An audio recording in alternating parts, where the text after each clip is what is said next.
The sun hung low over the little frontier town of Willow Bend, painting the dusty main street in gold and shadow. The heat of the day had eased, but not the heat of gossip. Every town had its stories. And here, none spread faster than the tale of Clara Mayfield, the limping bride. A year ago, she had stood in this very street in a pale blue wedding dress, holding a bouquet of wild daisies, waiting for a man who never came.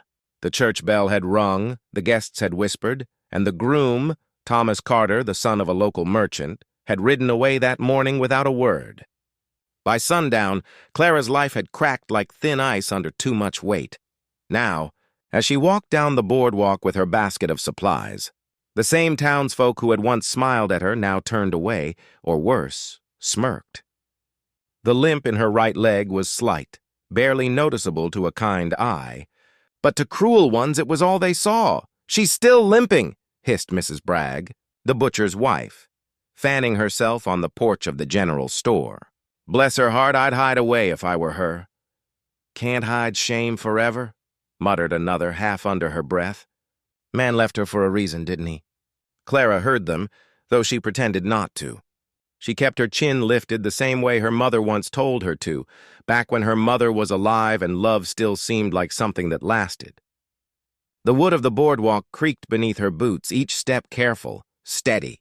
Her dress was plain and patched, her bonnet tilted just enough to shield her eyes. Inside the mercantile, Mr. Porter greeted her kindly enough, but wouldn't meet her gaze for long. He bagged her flour, sugar, and salt with the nervous politeness of a man afraid to offend, yet unwilling to defend. "You take care, Miss Mayfield," he murmured, as though sympathy might be overheard. She thanked him softly, paid with the last of her coins, and stepped back outside. The evening breeze tugged at her skirt, carrying laughter from the saloon down the street, a kind of laughter that made her chest tighten. That was when she heard it again. A voice, young, high, merciless, called out, "There goes the limping bride." A ripple of laughter followed. Clara froze, then forced herself forward, clutching her basket tighter. Behind the laughter, one figure did not move. A tall man stood by the hitching post near the livery stable, his broad shoulders dusted from the trail, a weathered hat shadowing his eyes. Luke Carver had only been in town a week, buying supplies for his new spread in the hills west of Willow Bend. He'd heard plenty about the gossip that ran through this place like wildfire, but seeing it in motion stirred something in him that words could not reach. He watched Clara move down the street, slow but proud, and something about her silence cut deeper than any shout. He didn't know her story, not all of it, but he recognized the kind of pain that left a person walking alone. He'd walked through it himself once, long ago. Clara passed by him without a glance. Luke touched the brim of his hat in quiet respect, a gesture small enough not to draw attention, but large enough to mean something. She paused, just for a moment, and her lips moved in what might have been a thank you, or maybe a prayer. The townsfolk's laughter faded as she turned the corner toward her father's farm road. The last light caught the hem of her faded dress, glinting like the edge of a promise unbroken. Luke stood there long after she was gone, jaw set, watching the dust settle where she'd walked. Somewhere deep in his chest, a decision began to form, a quiet, stubborn one. He didn't know her name yet, but soon he would. And before long he'd make the whole town forget the cruel name they'd given her. The wind had turned colder that evening, sweeping over the open land beyond Willow Bend and carrying the smell of sagebrush and distant rain. Out where the town lamps ended, the prairie stretched for miles, vast, lonely, and quiet except for the low call of cattle and the slow creak of saddle leather. Luke Carver stood beside his horse, Dusty, surveying the unfinished fence line on the rise above his new ranch. He had come west to start over, leaving behind a life that had cost him too much. His wife, his homestead, and a war that had left scars deeper than he let on. Some men came to the frontier to chase fortune. Luke had come to chase peace. He found none of it that first week. The land was good, but the silence too sharp. The nights stretched long and cold, and the mornings reminded him of everything he'd lost. But that day in town, Watching a young woman limp through a storm of cruel laughter without breaking stride had stirred something buried deep inside him. It wasn't pity. It was recognition. He knew that look, the quiet endurance of someone the world had turned its back on. That evening, as he watered Dusty at the creek that ran along his property, Luke caught sight of a light flickering from a far-off hill, the Mayfield farm, though he didn't know the name yet. It was a modest place, worn and slanted with age, the kind of home that spoke of stubborn survival. He found himself watching that light longer than he meant to, until the stars came out and the prairie turned silver under the moon. The next morning, he rode back into town for lumber and nails. The people there greeted him like they did all newcomers, with forced politeness and watchful curiosity. The men at the feed store asked about his land, the women on the porch asked about his past. Luke offered them both the same, little more than a nod and a few dry words. He wasn't one to gossip or be gossiped about. But gossip found him anyway. "Carver, huh? You're setting up west of town?" said the blacksmith, handing him a wrapped bundle of iron nails. "That's near the Mayfield place. Good folk once, but the daughter—" He lowered his voice. "You must have seen her. The limping girl. Used to be engaged to that Carter boy. Poor thing never got over it." Luke didn't answer. He simply loaded his supplies and gave a curt nod. The blacksmith's tone had the same easy cruelty he'd heard from others. Casual judgment, offered like small talk. When Luke stepped outside, the autumn wind carried dust across the street, and with it, the faint sound of a wagon creaking. He turned. It was her. Clara Mayfield sat in an old wooden wagon, reins loose in her hands. The gray mare pulling it looked half-tired but steady. Clara herself wore the same quiet dignity she had the day before, her chin high, her bonnet shadowing her face. She pulled up in front of the general store, and the usual silence fell among the onlookers. Luke watched as she climbed down, careful and slow, favoring her right leg. When her basket slipped from the wagon seat and spilled apples across the dirt, a few children snickered nearby. Before she could bend to pick them up, Luke was already there. "Ma'am," he said simply, kneeling to gather the rolling apples before they hit the gutter. His voice was low and rough from years of disuse.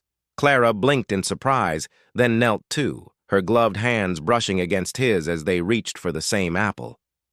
She drew back quickly, eyes down. "Thank you, sir. You don't have to—" "I don't mind," he said. "Seems wrong to let good fruit go to waste." Something softened in her face, a flicker of gratitude mixed with caution. She was used to stares, not kindness. Luke stood and handed her the basket, tipping his hat with the kind of respect she hadn't seen since before the accident. "I'll walk your mare to the trough," he offered. "Looks like she's had a long pull." Clara hesitated, then nodded. "Her name's Pearl," she said quietly. "Pretty name," Luke replied, leading the horse gently toward water. For the first time in a long while, Clara smiled. Small, fleeting, but real. And for the first time in months, Luke felt the ache in his chest ease just a little. As he watched her drive away later, he found himself thinking not about fences or cattle, but about a woman who faced cruelty with silence, and strength that didn't need to shout to be heard. That night, as he sat by his fire with Dusty grazing nearby, he looked toward that same distant hill again. The light from the Mayfield house still burned against the dark. And though Luke Carver had never been one for getting tangled in other people's troubles, he knew this much for certain: he'd be seeing that light again. Morning broke soft and golden over Willow Bend, the light spilling across the prairie like spilled honey. It touched the rooftops, the church steeple, the crooked fences, and finally the narrow trail leading to the general store, where Clara Mayfield walked with careful, uneven steps. Her basket looped over one arm. It was wash day, and she'd come for soap, flour, and thread. Her father was ill again, his cough sharper, his temper shorter, and Clara had long learned to bear both in silence. She didn't complain, not about the ache in her leg that worsened in the cold, nor the sting of words that followed her whenever she entered town. The bell over the store door chimed softly as she stepped inside. "Morning," "Miss Mayfield," Mr. Porter greeted, though his eyes darted nervously toward the women whispering near the fabric shelves. Clara gave him a polite nod, pretending not to hear the murmurs that always seemed to chase her. Poor girl. Shame about the limp. He was right to leave.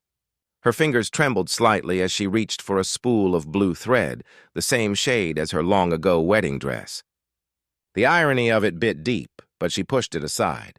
She had no use for memories that couldn't plow a field or feed her father. Outside, Luke Carver was tying a coil of rope to his saddle. He hadn't planned to come to town that day. He rarely planned anything beyond fixing fences and keeping his head down, but something had drawn him there all the same.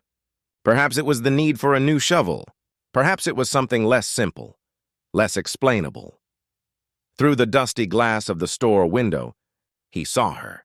She moved slowly, deliberate in every step, as though her body had learned long ago not to trust the ground beneath it. And yet there was grace there, quiet, unyielding grace. He'd seen the same kind of courage in soldiers who carried wounds no doctor could fix. When she stepped outside, balancing her basket against the doorframe, the world seemed to lean into silence. The usual chatter faded. Even the horses along the hitching post turned restless. A boy running past bumped her elbow and the basket tipped, spilling soap and apples into the dirt. One apple rolled toward Luke's boots. He bent to catch it before it rolled under the wagon wheel. "Here," he said simply, his voice like gravel softened by kindness. Clara looked up, startled. For a heartbeat, she didn't move, her eyes wide, the sunlight glinting in them like river light. Most men turned away from her limp or offered pity dressed as politeness. But this man's gaze held neither, just a quiet steadiness, like he saw her, not her flaw, not her past, just her. "Thank you," she managed, reaching for the apple. Their fingers brushed, and she quickly drew back. "You don't have to trouble yourself, sir." "No trouble," Luke said, crouching to gather the rest of her things. "World's got too few hands that help anymore?" A pause hung between them, gentle, uncertain. Clara wanted to thank him again, but words felt clumsy in her mouth. "Your horse looks tired," Luke added, nodding toward her mare. "You come far?" "Just from the edge of town. She's old, but she gets us home." He smiled faintly. Old and steady's better than fast and foolish. Learned that the hard way. For the first time in months, Clara's lips curved in a shy, surprised smile. It was small, like sunlight peeking through storm clouds, but it reached her eyes. Luke tipped his hat. "You take care now, Miss Mayfield," she said softly. "Clara Mayfield?" He nodded once, memorizing the name as though it mattered. And as she climbed into her wagon and drove away, Luke found himself still standing there long after the dust settled, the faint scent of apples lingering in the air. He'd come for a shovel, but what he found instead was the first flicker of warmth he'd felt in years. And though neither of them knew it yet, that small, ordinary meeting on a sunlit morning would change both their lives and turn a cruel story whispered by the town into one the whole prairie would remember for years to come. Long before the whispers and the limp, Clara Mayfield had been the pride of Willow Bend. She wasn't the most beautiful girl in town, but she carried herself with a kind of quiet sweetness that drew people in. Her laughter once filled the Mayfield farm like birdsong after rain, and when she smiled, even her weary father used to say, "That girl could make the wheat grow taller." She was 17 when Thomas Carter, son of the town's merchant, began calling on her. He was handsome, polished, and charming in a way that made the other girls envy her. Clara never asked for his attention. She only met him once at a church picnic, offering him a slice of pie. But that moment was enough for Thomas to decide she was the one he'd parade proudly on Sundays. For 2 years, they courted under the wide prairie sky. He spoke of building a home near the creek, of her sewing curtains while he worked the land. Clara, being young and tender-hearted, believed every word. The whole town watched their romance bloom, calling it a match made in heaven. Then came the accident. It was a summer evening heavy with thunderclouds, the kind that painted the horizon black and violet. Clara had gone out to fetch the chickens when one of Thomas's horses broke loose from the corral he'd built near the Mayfield pasture. Startled by lightning, the stallion bolted down the hill straight toward her. She tried to run, but the ground was slick with rain. The horse's hooves struck her side, throwing her hard against a fence post. By the time her father found her, the storm had passed, leaving her broken and barely breathing.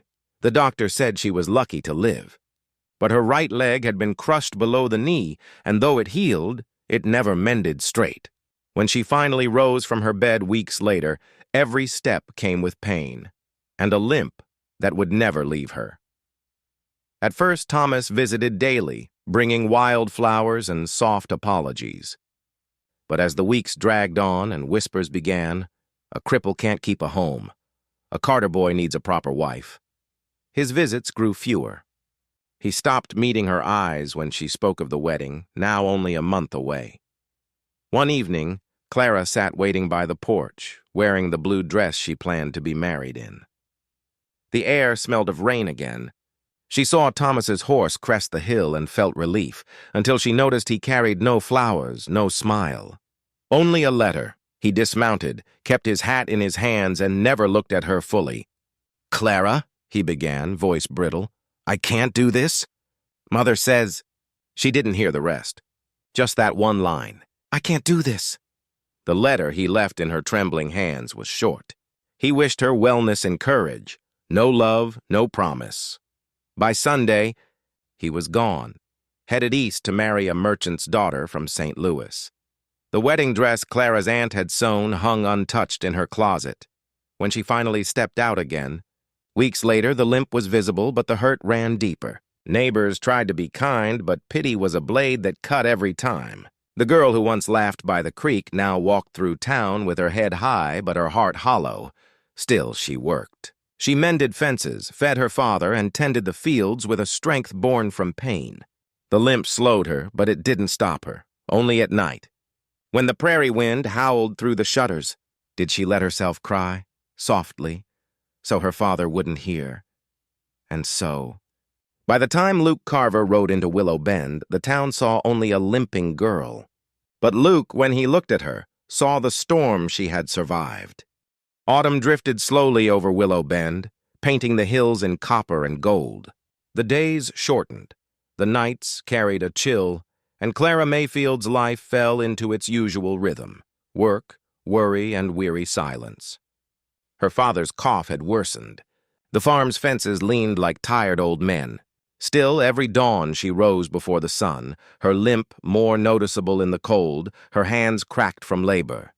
No one offered help anymore. No one dared to, not after the gossip that clung to her name like dust to a wagon wheel. No one, except Luke Carver. It began the week after their brief meeting in town. One morning, Clara found her broken fence mended. New posts, sturdy wire, no note left behind. She thought at first it was a miracle, or perhaps her father had done it in secret, though he hadn't the strength.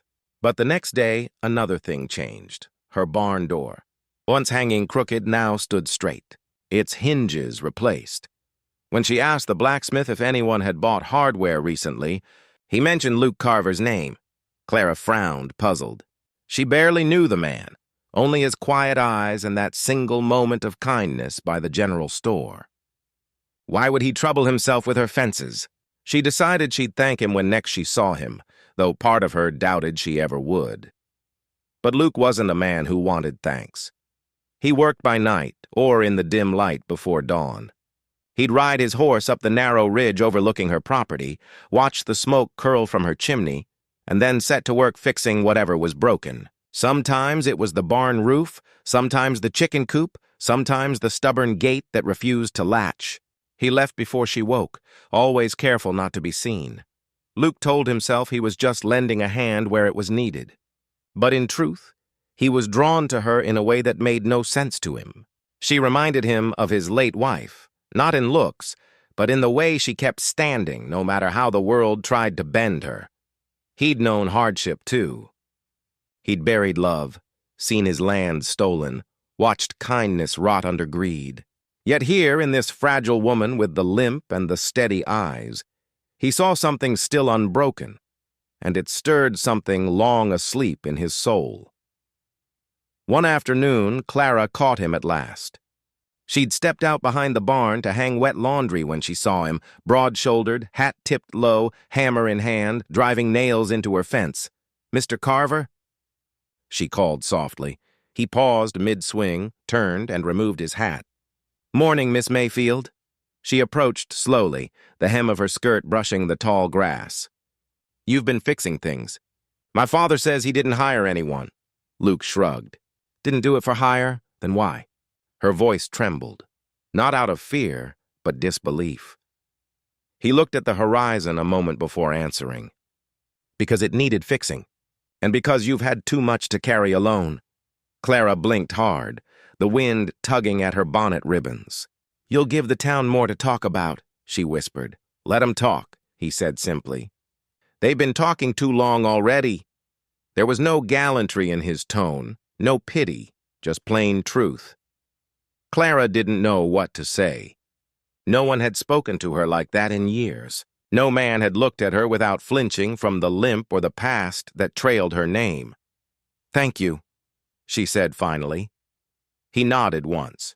"You're welcome, ma'am." Then he turned back to his work, steady and sure, as if her gratitude were more than enough. That evening, Clara stood at the window long after sunset, watching the light fade across the hills. Somewhere out there, she knew, he was riding home beneath the same rising moon, and though no promises had been spoken, something unspoken had begun, quiet and steadfast as the fence he built, strong enough to hold against another storm. The harvest season came early that year. The wheat stood tall and golden, the air carried the scent of wood smoke and sweet hay, and Willow Bend hummed with excitement for its annual harvest dance, the only night of the year when the town forgot its hardships and remembered laughter. For most, it was a night of joy. But for Clara Mayfield, it was a reminder of everything she had lost. It had been at that very dance 2 years ago where Thomas Carter had first asked her to marry him. He'd spun her across the floor, charming the crowd, promising her a lifetime that vanished before it began. Since then, she hadn't set foot near the town hall during the festival. Not once. This year, she told herself she wouldn't even look out her window when the music started. She would stay home, mend her father's shirts, and pretend she didn't hear the fiddles echoing from across the prairie. But fate, quiet and stubborn, had other plans. Luke Carver had heard about the dance from the blacksmith while buying nails. The man spoke of it with laughter and pride, and then with a smirk added, "Course some folks don't belong there anymore. You remember the Mayfield girl? The one with the limp? Poor thing used to light up that floor." Luke said nothing, but something sharp flickered behind his eyes. He finished his purchase, mounted his horse, and rode toward the Mayfield farm, the wind snapping at his coat. He found Clara out in the yard, hanging laundry beneath a sky the color of bronze. Her hair had come loose from her bun, and she was humming softly to herself, a fragile melody half lost to the breeze. "Afternoon, Miss Mayfield," he said, dismounting. Clara startled slightly, then smiled faintly. "Mr. Carver, I didn't expect, well, you usually work mornings." "Fence is near finished," he said, brushing dust from his gloves. Then, after a pause, "You going to the dance this weekend?" The question caught her so off guard she almost laughed. "The dance?" she repeated, shaking her head. "No, sir. I don't dance anymore." Luke studied her a moment. "That's a shame. A woman ought to dance when there's music." Clara folded the sheet she'd been holding, keeping her eyes down. "The last time I did, the whole town watched my fiancé make a fool of me. I think they've had enough of that show." Luke stepped closer, his voice low, steady. "Maybe it's time they saw something different." She looked up then, and their eyes met, hers filled with disbelief, his calm but unyielding. "Are you asking me, Mr. Carver?" She said softly. "I am," he replied. "I figure if a man's gonna dance, he ought to do it with someone worth his time." The words were simple, but they landed like thunder in her chest. No man had spoken to her that way since before the accident, without pity, without shame, just plain truth wrapped in kindness. Clara's heart pounded. "You'll make yourself the talk of town," she warned. Luke smiled faintly. "Let 'em talk. I'm too old to care who's watching." For a moment, Silence hung between them, broken only by the rustle of laundry in the wind. Then Clara whispered, "I don't know if I remember how." "I'll remember for you," he said. That night, Clara sat by the window long after he left, her sewing forgotten in her lap.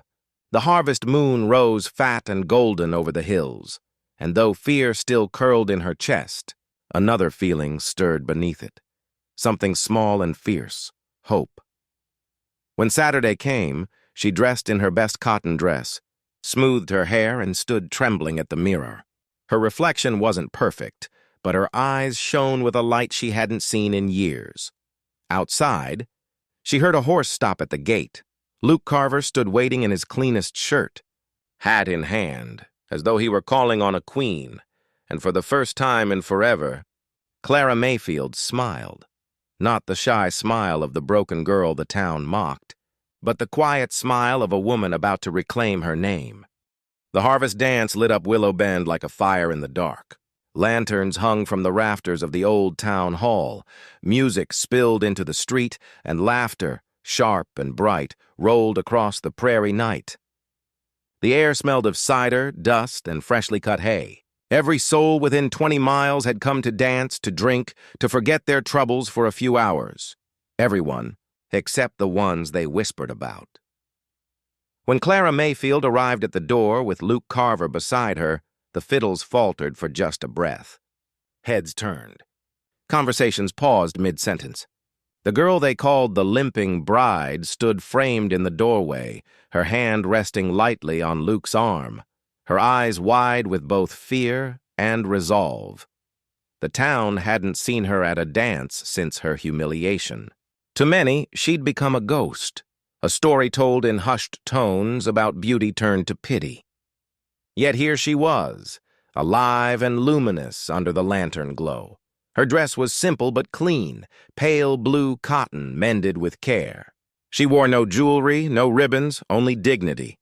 The limp in her step was visible, yes, but her poise silenced even the cruelest tongues, if only for a moment. Then came the whispers. "Is that her?" With him. "The new rancher? She's got some nerve showing her face again." "He must not know her story." Clara heard them all, though she kept her gaze fixed on the floorboards. Her hand trembled against Luke's sleeve, but he covered it gently with his own, steady, warm, unshaken. Luke leaned close and murmured, "Ignore 'em. They've never had much worth saying." She tried to smile, but her throat felt tight. "I shouldn't have come," she whispered. "Too late," he said quietly. "You're already the prettiest thing in this room." Before she could answer, the band struck up a lively tune, and couples began to whirl across the floor. Laughter rose again, but not kindly this time, more like the rustle of thorns. Luke stepped in front of her, extended his hand, and said softly, "Dance with me." Clara froze. Her heart thudded painfully. "I can't," she breathed. "I'll stumble. Everyone's watching." "Then let 'em watch," Luke said. "You stumble, I'll be right there. You fall, I'll catch you." For a long moment, neither moved. Then Clara took his hand. He led her to the center of the floor. The fiddles softened into a slower waltz, the kind made for stars and long silences. Luke's arm came around her waist, careful, protective. At first, her steps were halting, uneven, but he matched her perfectly, each stride in quiet harmony with her limp. The crowd began to murmur again, a low tide of gossip and cruel amusement. Some laughed behind hands. One woman whispered, "It's pitiful, really," Clara faltered. Her eyes filled, shame burning through her chest. But before she could step away, Luke stopped moving. In one smooth motion, he lifted her off her feet, holding her close. Not as a spectacle, but as a promise. Gasps rippled through the hall. Luke's voice carried over the music, low but clear. "If she can't walk your way," he said, eyes sweeping the crowd, "then I'll walk hers." The fiddler, moved by something unseen, kept playing, and so Luke carried her slowly across the floor, each turn of the waltz steady and sure, her skirt brushing against his boots, her laughter trembling free at last. When the music ended, silence fell. No one dared speak. Even the cruelest among them found no words. Luke set her gently back on her feet, still holding her hand. "Told you I wouldn't let you fall," he murmured. Tears shimmered in Clara's eyes, not from pain, but from the strange, soaring feeling that she was no longer alone. For the first time in years, she didn't feel broken. She felt seen. As they left the hall that night, the whispers followed them again, but softer now, uncertain. For where the town had once seen a limping bride, they now saw something far more dangerous. They saw courage walking arm in arm with love. The music inside the town hall faded into murmurs as Luke Carver and Clara Mayfield stepped out into the cool night air. The prairie sky stretched endless above them, a velvet sweep of stars, the moon casting soft silver light over the dusty street. The lanterns swayed in the wind, their glow chasing shadows that clung to the boardwalks. Behind them, the double doors of the hall swung shut with a hollow thud, muffling the uneasy whispers still circling like flies.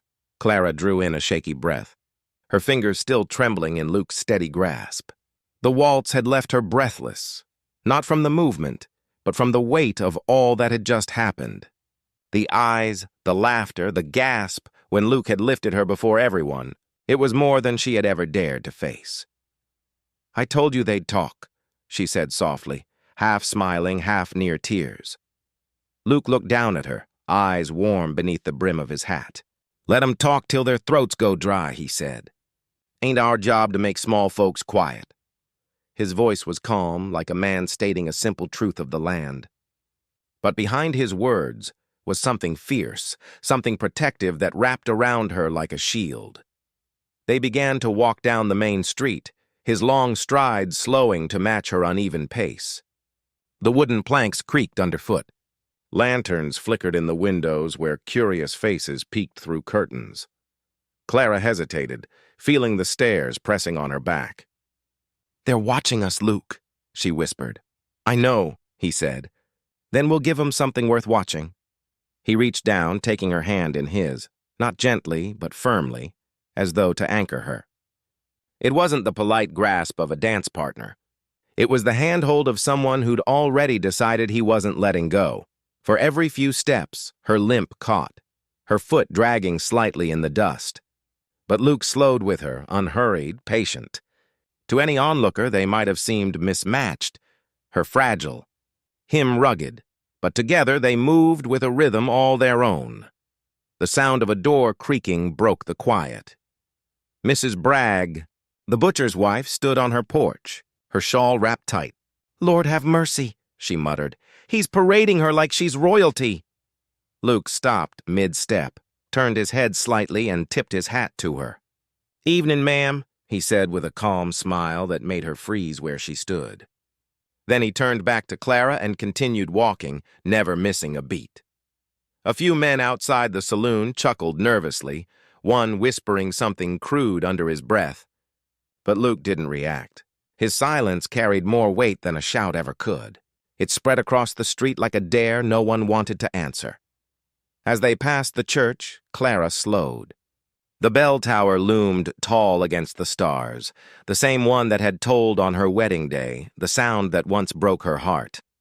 She stopped, her breath catching. Luke turned to her, waiting. "This is where it all ended for me," she whispered, voice trembling. "Where they laughed, where he left, where I—" He stepped closer, his shadow falling over hers. "Then maybe tonight's where it starts again." She looked up at him, and for the first time she didn't see pity in anyone's eyes, not even her own reflection in his. He offered his arm once more. "Walk with me, Clara," he said softly. Don't matter how slow, she slipped her hand into his, and together they took another step. Then another. Somewhere behind them, the church bell gave a single low chime, soft, solemn, almost like a benediction. The wind picked up, carrying with it the scent of sage and rain, and for that brief, perfect moment, the world felt still. By the time they reached the end of the street, the laughter had died, the curtains had closed, and the whispers had turned to silence. All that remained was the sound of their footsteps, Two souls walking side by side through dust and moonlight, steady and unashamed. It wasn't defiance that made the town quiet that night. It was reverence. For the first time in a long, cruel while, Willow Bend had seen something pure, a woman once broken, walking tall again, and a man strong enough to walk beside her. The days that followed the harvest dance unfolded slowly, like dawn breaking over the plains. For the first time in years, Clara Mayfield felt the warmth of being seen, not pitied, not judged, but cherished. The gossip around town eventually lost its sting. People would always talk, but their whispers no longer reached where Luke's steady presence anchored her heart. Every morning, the sun rose over the wide golden fields of Carver Ranch, lighting the land in streaks of amber and rose. Luke would be out early, mending fences, tending to the horses, his shadow long and easy in the morning light. And each morning, Clara found herself on the porch, her cane resting beside her chair, a cup of coffee warming her hands. Watching him, there was something grounding about the way Luke moved, unhurried, purposeful, like a man who had already learned what mattered most and wasted no time on the rest. Sometimes, he'd glance up, catch her watching, and smile that small, knowing smile of his. "You keep looking at me like that, Clara," he'd say. "I'll start thinking I'm worth something." And she'd laugh, a sound so soft it could have been mistaken for the breeze. "You already are," she'd answer. "You just don't see it yet." It was strange how they both carried their own scars. His, hidden under the quiet weight of loneliness. Hers, visible with every uneven step. Yet instead of making them weaker, those wounds seemed to fit together like puzzle pieces, filling the spaces neither could mend alone. By late afternoon, when the heat settled heavy on the plains, Luke would often saddle up two horses and call from the gate. "Come ride with me," he'd say. At first she refused. "I can barely walk, Luke. You expect me to climb on a horse?" He'd grin. "That's why you've got me." And so he'd help her, his hands firm but gentle, his patience unending. The first time she mounted that mare, her heart pounded like it hadn't in years.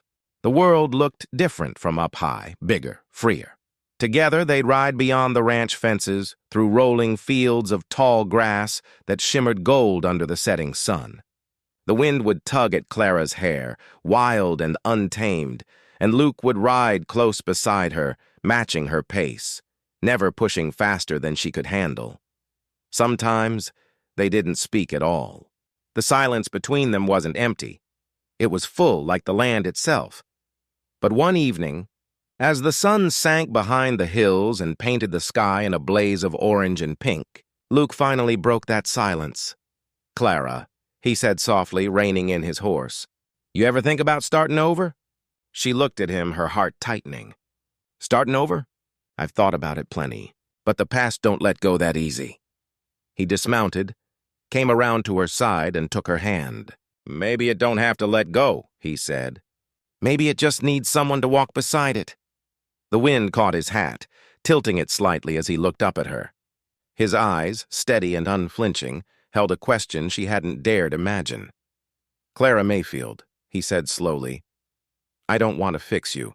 I just want to walk with you. As long as you'll let me." Her breath hitched. The sun had dipped low now, throwing long shadows across the prairie. "You're asking me to marry you?" she whispered.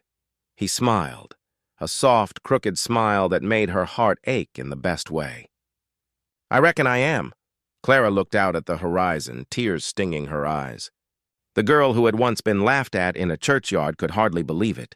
This peace, this kindness, this love that asked for nothing but honesty. She nodded slowly. "Then walk with me, Luke Carver," she said. "I might limp, but I'll try to keep up." He reached for her hand again, kissed it once, gently, reverently. "You don't have to keep up, Clara," he whispered. "We'll go your pace." As they stood beneath the endless prairie sky, two silhouettes framed against a dying sun, the wind carried their laughter far across the fields, a sound that, for the first time, felt like forever. The morning of the wedding dawned crisp and clear over Willow Bend. The kind of day that seemed to hold its breath in awe before the sun rose fully. The sky was a soft wash of pale gold and pink, the prairie stretching endlessly beyond the town. Even the wind seemed to whisper in anticipation. Clara Mayfield stood in the little parlor of her family's home, smoothing the folds of her simple but elegant dress. Her mother's old cameo brooch, passed down in memory rather than presence, gleamed against her collar. She stared at her reflection, feeling every scar, every shadow of the past that had chased her for years. And yet, for the first time, she didn't feel small. Her limp was still there, visible in every careful step she took. But today it mattered less than the strength she had gained. Strength born from loss, endurance, and the quiet love of a man who had refused to turn away. "Clara, are you ready?" Her father's voice broke gently from the doorway. He coughed once, his chest rising with effort, then smiled proudly. "The town's waiting, and I'm still amazed you've come this far." She nodded, feeling the weight of the day settle around her. "I'm ready, Papa." Outside, Luke Carver waited by the gate of the small chapel. He wore his best coat, boots polished, and hat in hand. His eyes, steady and unflinching, searched for her as she stepped into the soft morning light. The townspeople had gathered quietly along the aisle, a mix of curiosity, awe, and reluctant respect in their faces. They had whispered for years about the limping bride, but today they would see something far stronger. Luke extended his arm to her. "Shall we?" he asked softly, his voice low so only she could hear. Clara slipped her hand into his, grateful for the warmth, the reassurance, the steady promise that he would never let her fall. Together they moved forward, step by step. The aisle stretched long beneath the wooden arch, decorated simply with wild flowers and sagebrush. Some of the townsfolk whispered, some looked away, but all eyes turned to watch her stride. Every step carried years of pain, heartache, and endurance, and with each, the town's gossip seemed to falter, replaced by silent awe. When she faltered slightly, Luke did not hesitate. He reached for her, lifting her gently into his arms. Not as a spectacle, not as a pitying gesture, but as a man declaring that he would walk beside her for the rest of their lives, no matter what. Gasps rippled through the crowd. The hall was quiet except for the soft shuffle of their feet and the pounding of hearts in chests that had not expected such courage. "Clara Mayfield," the officiant began, voice steady, "do you take Luke Carver to be your husband? To walk beside him through all storms and sunshine?" "I do," she said, her voice strong, carrying not just her words but the weight of every trial she had survived. "And Luke Carver," the officiant continued, "do you take Clara Mayfield to be your wife, to honor and protect her? In every step, every stumble, every triumph?" "I do," he said without hesitation, holding her hands tightly, his thumb brushing over hers like a vow in motion. As they kissed for the first time as husband and wife, the prairie sun broke fully over the horizon, bathing the couple in a warm glow. The town remained silent for a moment, then erupted in applause, not cruel or mocking, but genuine, reluctant, and full of newfound respect. Clara's father stepped forward, eyes misted with tears. Luke returned his nod, a quiet acknowledgement of the journey that had brought them all here. Later, as the guests celebrated and laughter returned to the town square, Luke and Clara walked hand in hand along the edge of the prairie. The wind caught Clara's hair, tugging gently, and the limping bride of yesterday moved with confidence and grace today. Luke matched her pace, slow and steady, never letting go. Step by step, they walked together side by side into their future, a future no longer defined by whispers or weakness, but by love, resilience, and the unshakable certainty that some bonds once made endure forever. And as the sun dipped low over the hills, painting the sky in gold and amber, the town learned a quiet lesson. True courage isn't shown in perfect steps or flawless form. It's shown in hearts that continue walking together, no matter what.